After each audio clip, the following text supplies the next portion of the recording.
దేవునికి మహిమ కలుగునుగాక. మరి ఈరోజు మీతో మాట్లాడడానికి ప్రభు కృప చూపించారు. మీ అందరూ బాగున్నారా? మీ అందరి కోసం అనుదినము నేను ప్రార్థన చేయిస్తూ ఉన్నాను. అలాగే మీరు కూడా మా కొరకు ప్రార్థన చేయండి.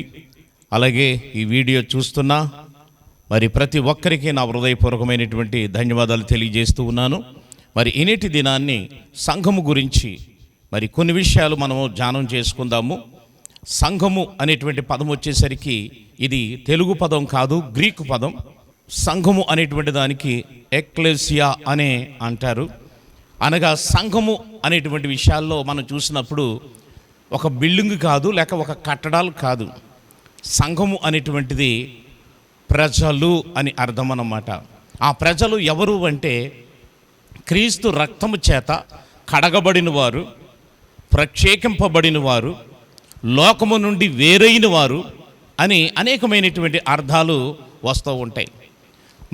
ఈ సంఘమును ఎవరు సంపాదించారు, ఈ సంఘమును ఎవరు స్థాపించారు, ఈ సంఘము ఎవరి ద్వారా ఈ లోకములోనికి వచ్చింది అనేటువంటి కొన్ని విషయాలు మనం ధ్యానం చేసుకుందాం. పరిశుద్ధ గ్రంథమైనటువంటి బైబిల్లో నుండి అపోస్తలుల కార్యాలు 20వ అధ్యాయము 28వ వచనంలో ఈ విధంగా దేవుని మాటలు చెలవిస్తూ ఉన్నాయి. దేవుడు తన స్వరక్తమిచ్చి సంపాదించిన తన సంఘమును కాయుటకు పరిశుద్ధాత్మ మిమ్మును దేనియందు అధ్యక్షునులుగా ఉంచును.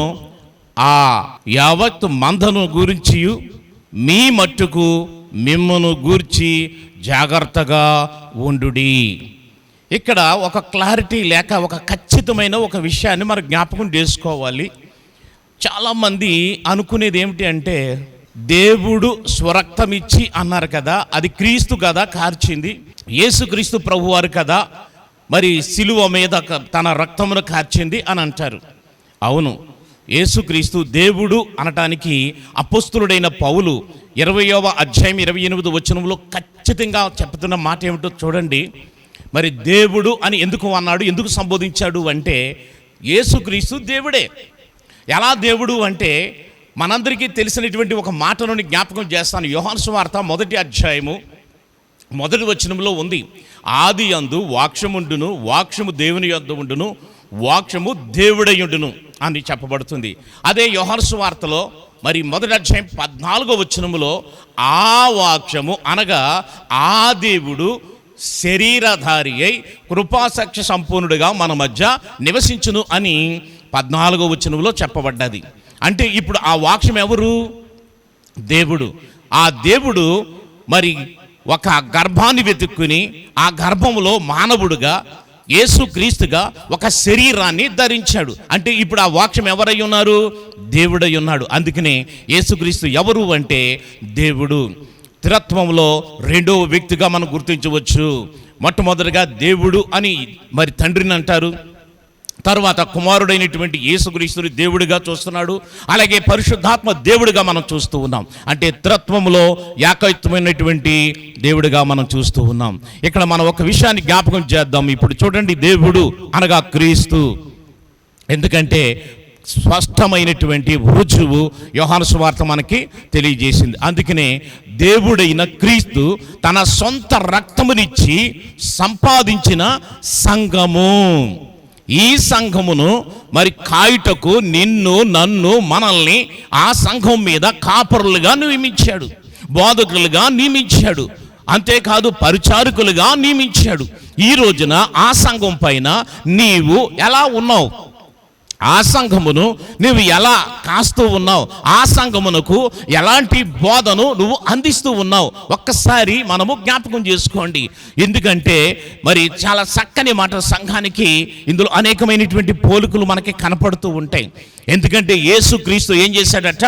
తన స్వరక్తం ఇచ్చి సంపాదించాడు గనక ఈ సంపాదించిన ఈ సంఘాన్ని కాయుటకు, ప్రోత్సహించుటకు, ఆయన రెండవ రాకడలో పెండ్లి కుమార్తెగా సిద్ధపరచుటకు దేవుడు మనకి ఇచ్చినటువంటి సంఘం ఇది. ఈ సంఘాన్ని ఎలా కాయాలి అంటే చూడండి, ఇదే ఎఫెసీయులకు రాసిన పత్రికలో 5వ అధ్యాయంలో 26, 27లో ఈ విధంగా ఉంది.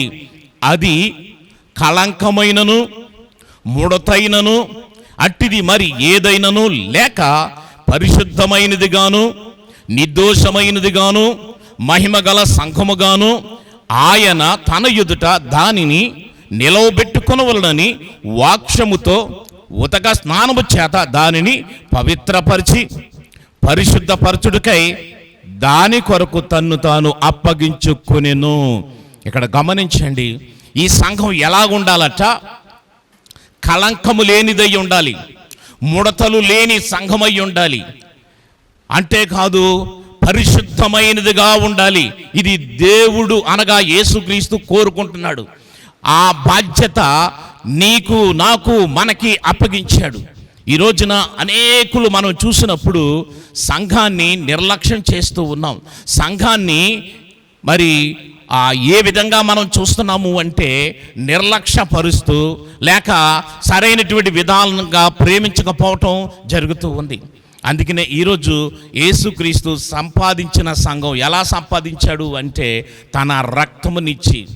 ఎందుకు అంటే ఆయన రాకడికి సిద్ధపరచాలని, ఆయన రాకడలో పెండ్లు కూతురిగా సిద్ధపరచాలని, అలంకరించాలని. ఆ అలంకరణ అంటే ఒక విషయాన్ని మరి జ్ఞాపకం చేద్దాం.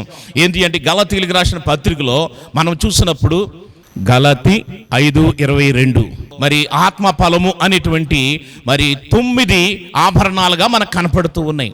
అలాగే అపోస్తలుడైనటువంటి పౌలు కొరింథీయులకు రాసిన పత్రికలో మరి 12వ అధ్యాయంలో మనం చూసినప్పుడు 9 వరాలు ఉన్నాయి. ఈ సంఘమునకు ఈ వరములతోనూ ఈ ఫలములతోనూ ఆయన రాకడకి అలంకరించాలి. ప్రేమ, సంతోషం, సమాధానం, దీర్ఘశాంతం, దయాలత్వం, మంచితనం, విశ్వాసం, ఆశా నిగ్రహం, ఇవన్నీ కూడా సంఘానికి ఒక సేవకుడుగా సేవకురాలుగా సంఘమునకు నీవు చేయవలసినటువంటి పని ఏమిటి అంటే ఈ అలంకరణ చేయాలి. ఆయన పెండ్లు కుమారుడుగా రాబోతూ ఉన్నాడు. ఆ క్రీస్తు పెండ్లు కుమారుడుగా రాబోతున్నాడు కాబట్టి ఈ ఆభరణముల చేత 9 మరి ఫలముల చేత 9 వరముల చేత సంఘాన్ని అభిషేకించాలి, లేక సంఘానికి అలంకరణ సిద్ధపరచాలి.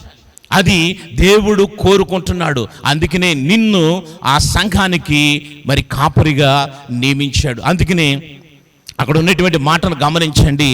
దేని యందు అధ్యక్షులుగా ఉంచెనో ఆ యావత్ మందను గురించి మీ మట్టుకు మిమ్మల్ని గురించి జాగ్రత్తగా ఉండుడి.